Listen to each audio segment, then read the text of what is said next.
یہ ایک بات ہو گئی.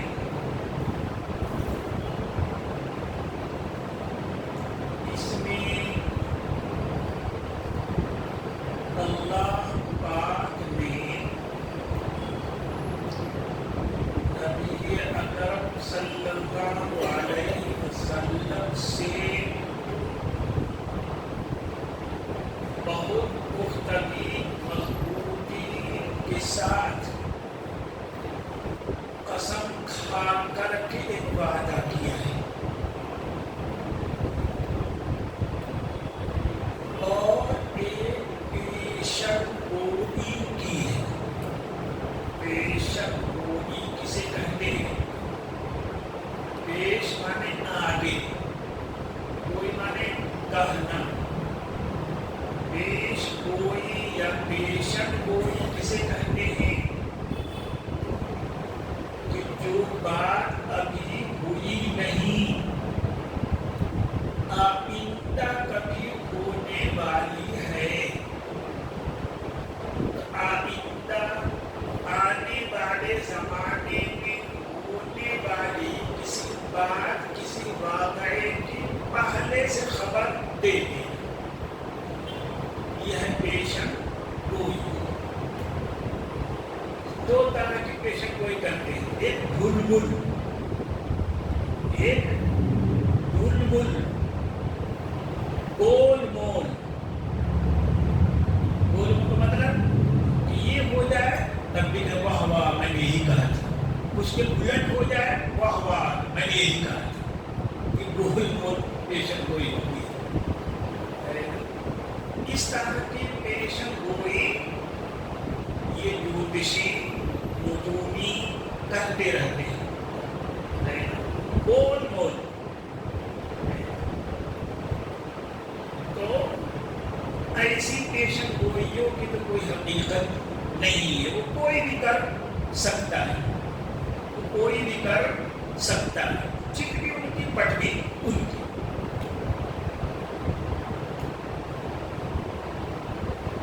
اور دوسرے ہوتی ہے بالکل کلیئر. بالکل کلیئر دو ٹوک لفظوں میں زمانے آئندہ میں ہونے والی کسی بات کو بالکل دو ٹوک کلیئر کر بتا دینا. اس طرح کی پیشن گوئی اللہ کے نبی ہی کر سکتے ہیں، یا اللہ کے نبی کے ساتھ ان کا بہت گہرا ربط کشف ہوتا ہو، الہام ہوتا، وہ کر سکتے ہیں. بس یہ سزا اس طرح کی پیشن گوئی اس بات کی دلیل ہے کہ یہ کہنے والا اللہ کا مقرب بنتا ہے. یہ جو کہہ دے گا وہ پورا ہی ہوگا. قرآن کریم میں اللہ پاک نے ایک نہیں بہت سی ایسی پیشن گوئیاں کی ہیں کہ جس وقت اللہ پاک نے وہ بات کہی تھی قرآن میں، کوئی سوچ بھی نہیں سکتا تھا کہ ویسا ہو جائے گا، لیکن پھر بھی وہ چیز ہو گئی. اس لیے بھی یہی آیت میں بھی. اور اللہ پاک نے ایسا معلوم ہوتا ہے، یہ میں نے ایک آیت پڑھی ہے، ایسا معلوم ہوتا ہے اس سورہ کی تمام آیتیں 88 کے 88 تمام آیتیں اسی کے ساتھ جڑی ہوئی ہیں، اسی کے ساتھ جڑی ہوئی ہیں. یہ دوسری بات ہو گئی. تیسری بات سنو، کیا بات ہے، کب پیشن گوئی ہوئی ہے. یہ نبی اکرم صلی اللہ علیہ وسلم جب ابو بکر صدیق رضی اللہ عنہ کے ساتھ مکہ چھوڑ کر مدینہ جا رہے تھے، اس موقع پہ اللہ پاک نے یہ پیشن گوئی کی. غور کرو، کیا غور کرو کہ نبوت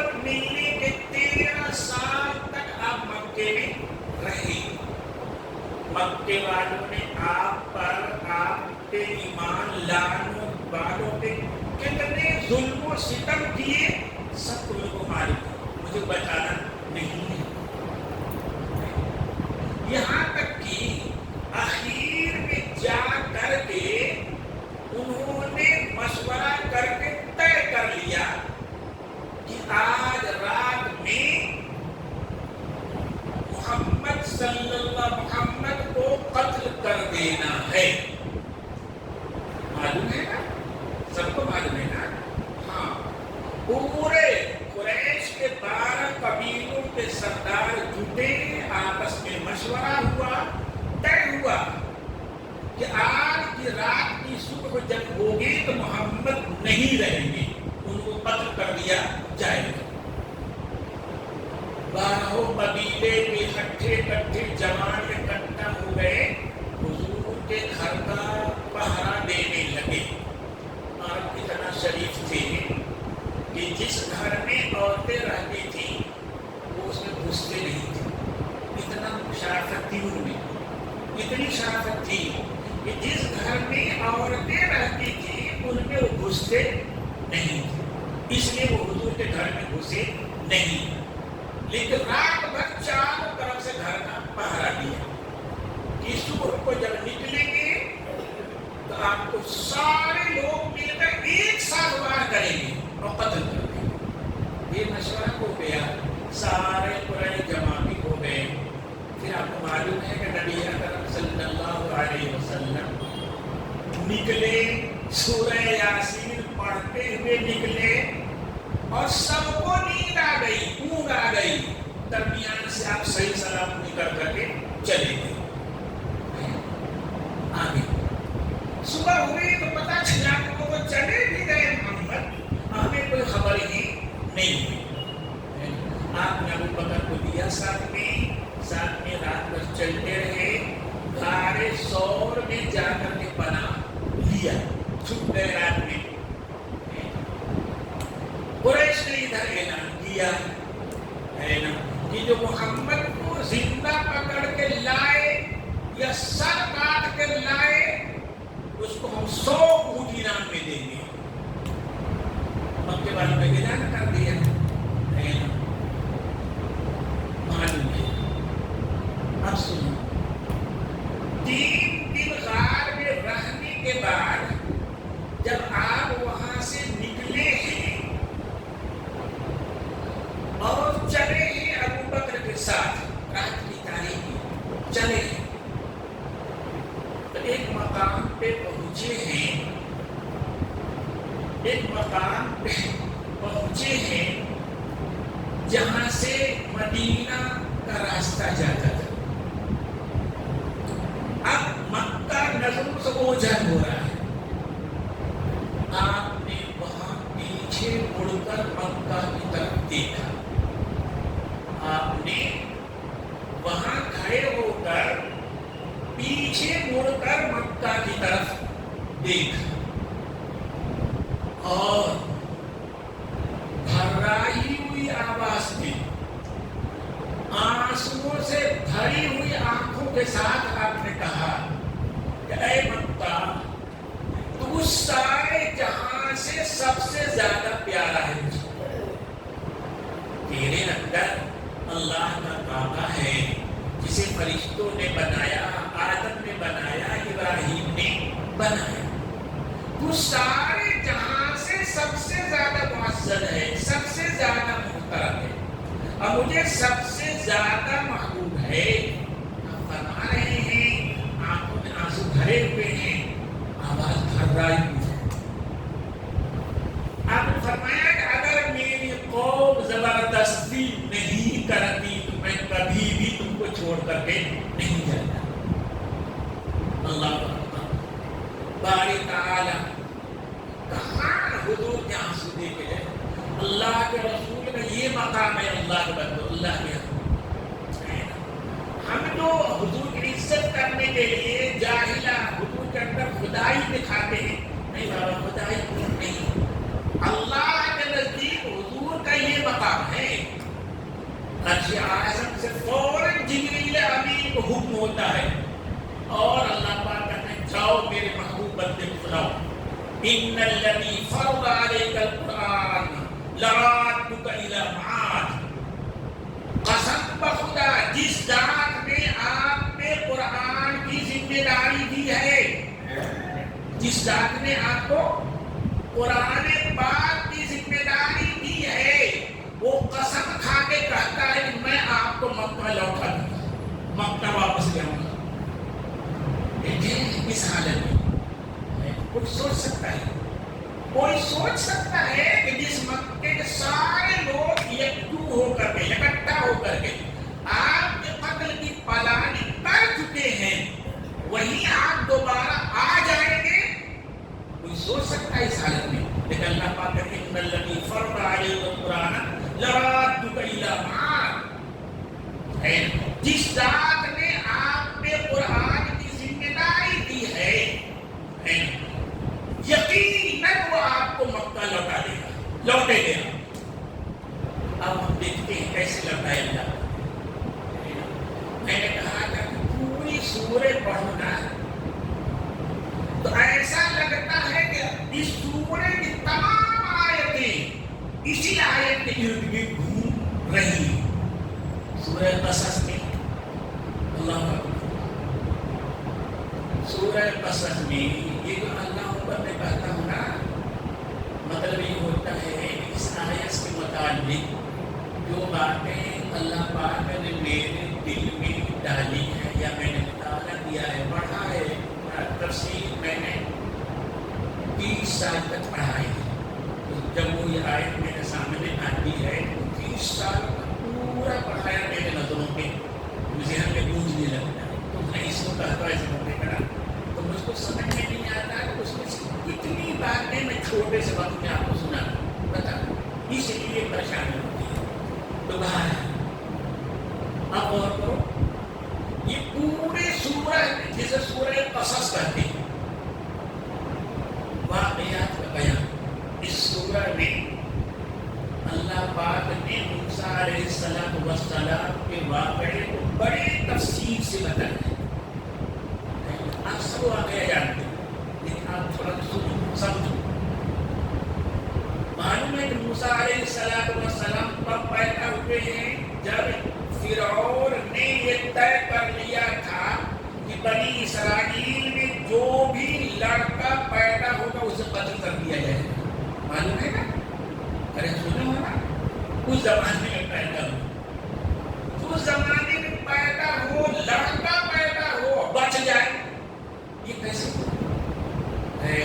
پہلا معلوم ہے کہ بچہ پیدا ہوا ہے، لیکن ان کی ماں نے ایک چھوٹا سا صندوق بنایا، اسی صندوق میں ان کو رکھ کر کے دریائے نیل میں ڈال دیا۔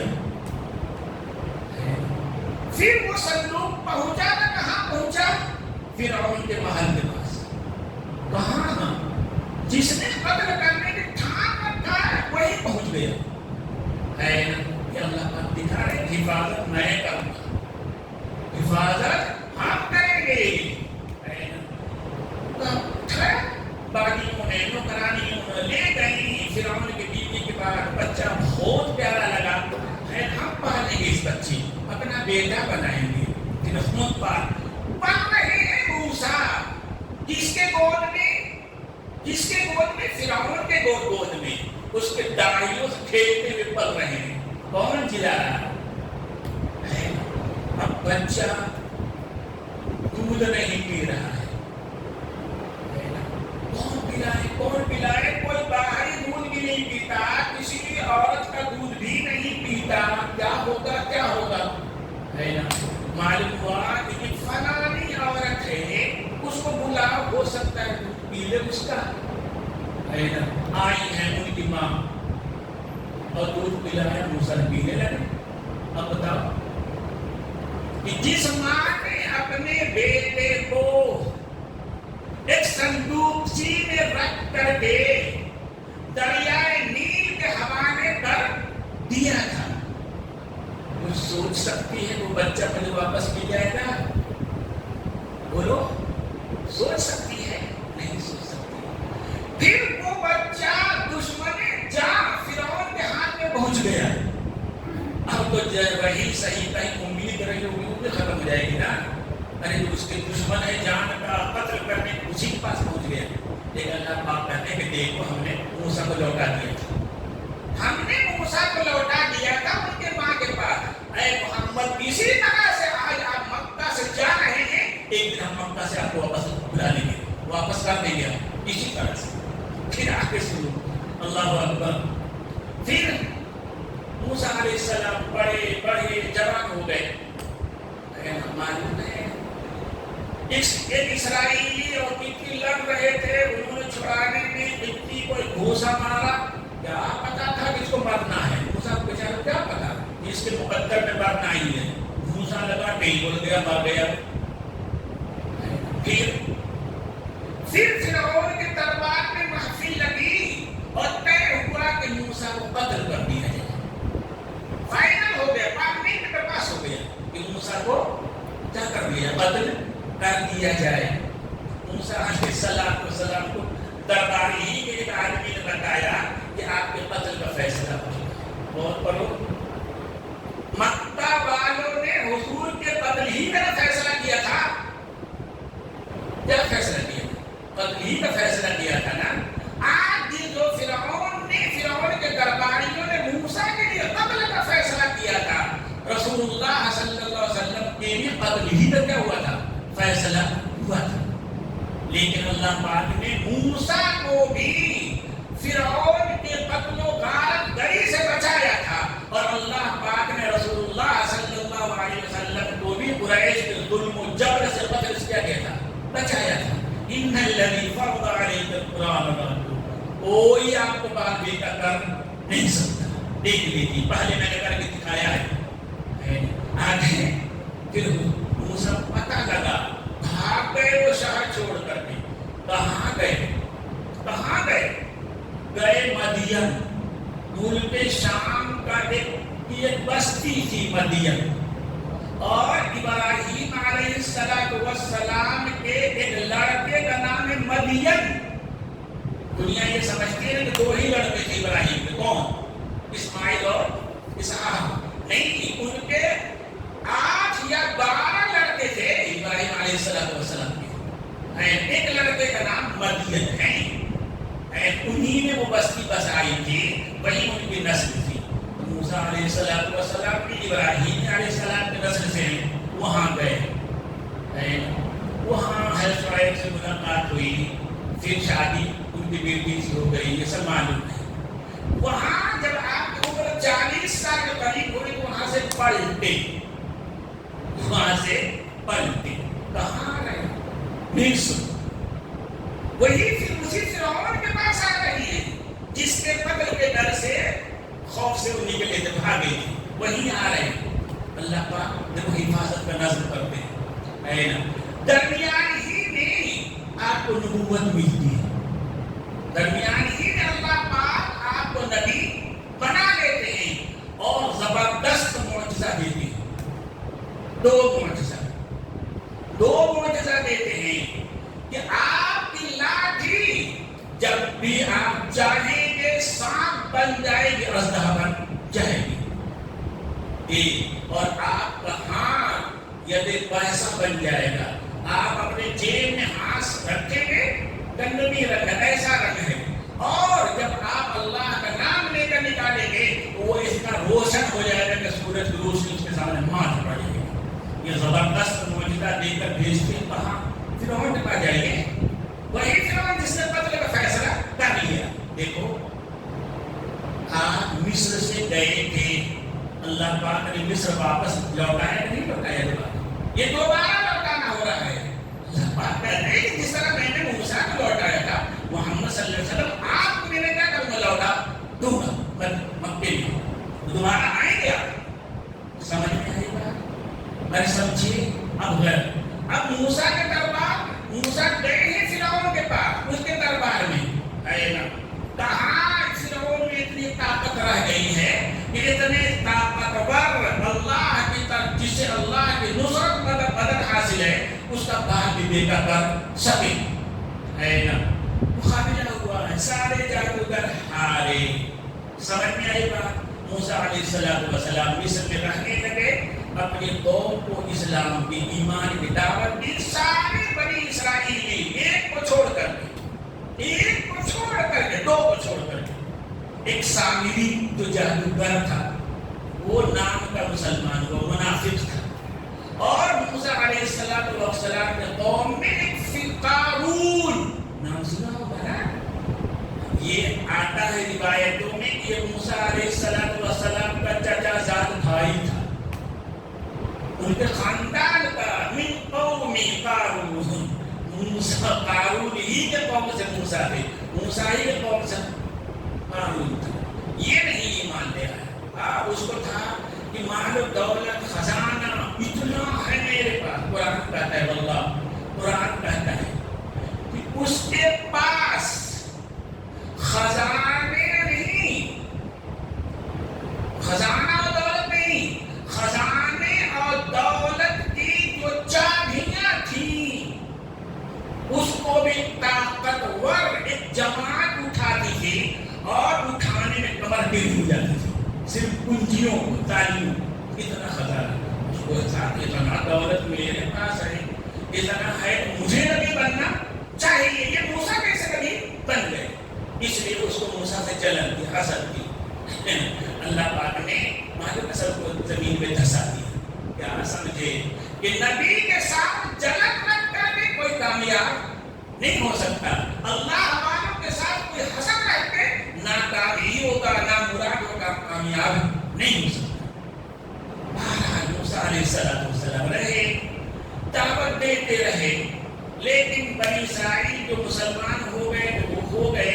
فرعون کی قوم ٹکتی کوئی بھی مسلمان ہونے کے لیے تیار نہیں ہوا. جیسے حضور کے ساتھ ہوا تھا چند لوگ تو مسلمان ہو گئے تو ہو گئے تھے پھر کوئی مسلمان ہونے کے لیے تیار نہیں ہوا. تو اب موسیٰ علیہ السلام کو اللہ پاک نے کہا کہ آپ اب مصر چھوڑ دیجیے ہجرت کر جائیے. کیا کر جائیے؟ ہجرت کر جائیے.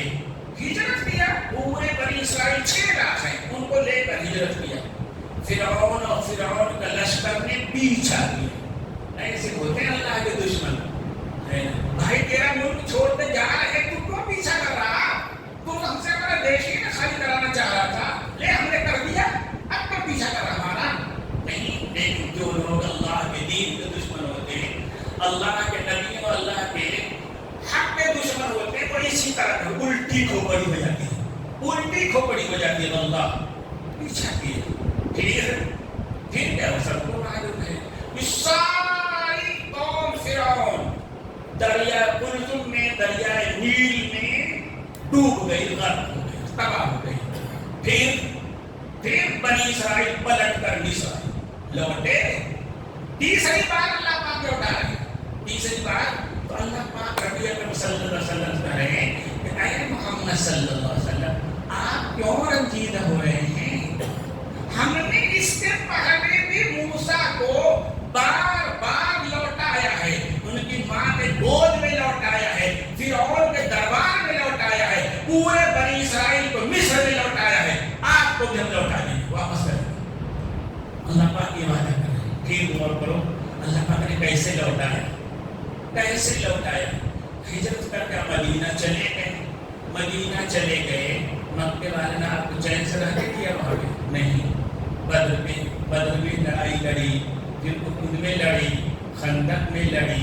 ہر سال بار بار مدینے میں چڑھائی کر رہے ہیں. اس لیے محمد صلی اللہ علیہ وسلم کو ان کے ساتھیوں کو ختم کرنے کے لیے ختم کر پائے کیا وہ نہیں ختم کر پورے آپ کا محاذ بنا کر کے مدینہ میں چڑھائی کے خندق میں اللہ پاک ساری چاڑی پھیر کر دی. ایک آندھی مسلط کیا سب کے سب تہس نہس ختم سب بھاگ کر کے اپنے اپنے گھر. پھر 6 ہجری میں ہجرت کے 6 سال آپ نے ارادہ کیا عمرہ کرنے. کیا کرنے؟ عمرہ کہاں ہوگا؟ مکہ میں ہوگا جہاں خانہ کعبہ ہے وہاں عمرہ ہوگا. وہاں کون براجمان ہے؟ وہاں تو پورے قریش ہے مکے والے ہیں. آپ گئے ہیں عمرہ کرنے کے لیے 1400 صحابہ آپ کے ساتھ ہیں. بس سمجھ میں آئی بات. مکے والے ٹھان لے نہیں ہم آپ کو عمرہ نہیں کرنے دیں گے.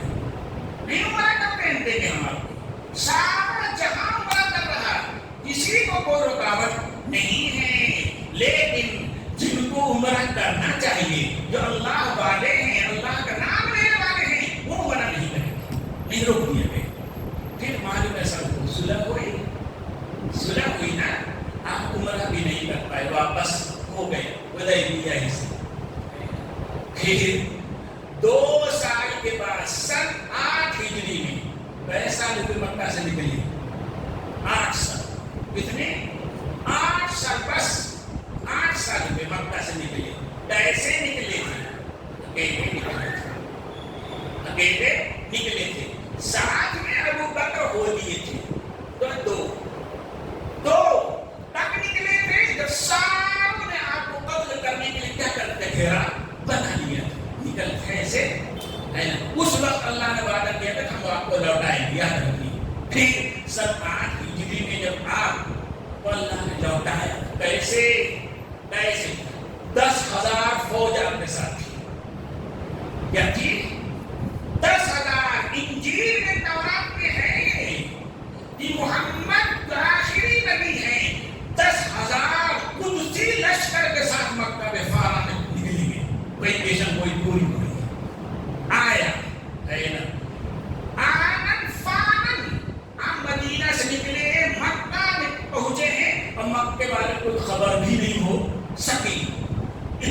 400 کلومیٹر ہے مدینہ سے مکہ، اتنی تیز رفتاری سے آپ نے سفر کیا ہے کہ ان کو خبر بھی نہیں لگی، ان کے سامنے کے جاسوس دھڑے رہ گئے۔ جب پہنچے ہیں تو آپ صلی اللہ علیہ وسلم نے لشکر والوں کو حکم دیا ہے، ہر قبیلہ الگ الگ خیمہ لگائے اور آگ روشن کریں، جلائیں۔ اب مکہ کے چاروں طرف آگ ہی آگ جل رہی ہے۔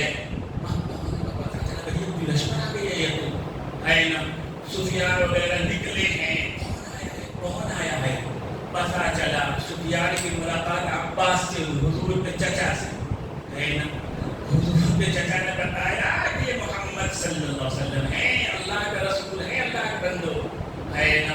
اس نے کہا یہ اس شان کے ساتھ یہ تو اتنا بڑا لشکر ہے، اس کا کوئی مقابلہ کر نہیں سکتا، کوئی مقابلہ کر نہیں سکتا ہے نا۔ عباس نے کہا کہ ابو سفیان جان کی امان چاہتے ہو تو ایمان لے آؤ، چلو حضور کے پاس تم کو پناہ دلا دیتے ہیں تجھے ہے نا۔ وہ رات کی تاریکی میں چھپ چھپا کر حضور کے پاس آئے، اس لیے یہی ابو سفیان ہے، انہی کے جتھے نے حضور کو مکہ سے کیا گیا تھا، نکالا تھا، آج چھپ چھپا کر حضور کے پاس پہنچ رہے ہیں۔ اللہ اکبر۔ ہم نے وہاں دیکھ لیا اللہ کا رسول، اس اجازت دیجیے، اس دشمن خدا کی گردن میں بڑھا دوں، 8 سال ہم کو اس نے پریشان کیا ہے۔ حضور نے کہا نہیں رہنے، چھوڑ، معاف کر۔ یہ ہے رحمت للعالمین، یہ ہے رحمت للعالمین ہمارے نبی صلی اللہ علیہ وسلم۔ پھر آپ نے ان سے کہا کہ دیکھو خالی کر دو، ہم لڑنے نہیں آئے ہیں، اور لڑو گے تو مارے جاؤ گے ہے نا۔ عباس نے کہا کہ اللہ کا رسول یہ قبیلے کا سردار ہے، بڑا آدمی ہے، اس کو تھوڑی عزت دے دیجیے۔ تو آپ نے فرمایا کہ عزت یہ دے رہے کہ میں نے اس کی جان بھی بخش دی، اس کے گھر والوں کی جان بھی بخش دی، اور اس کے مکان میں جو بھی آ جائے گا سب کو ہمارے جاؤ۔ یہ کون کر سکتا ہے؟ رحمت للعالمین کر سکتے ہیں، بس اللہ، کوئی اور کر نہیں سکتا۔ وہ گئے، اب مکے والوں کو گھیر لیا، جب اس کے کیا ہے محمد اتنے بڑے لشکر کے ساتھ آ گئے ہیں کہ ان کا کوئی مقابلہ کر سکتا نہیں ہے، کیا ہوگا؟ پورے مکے میں افراتفری بچ گئی۔ تو اس نے کہا کہ محمد نے کہا ہے کہ جو ابو سفیان کے میرے گھر میں داخل ہو جائے گا اس کو امن مل جائے گا، اس کو کوئی چھیڑ چھاڑ نہیں ہوگی، اس کی جان بچ جائے گی۔ اس نے کہا لوگوں نے کہا بےہودہ تیرے گھر میں کئی لوگ داخل ہو گئے، مکہ میں 50,000 لوگ ہیں، تیرے گھر میں 10-20 آئیں گے، کہاں سے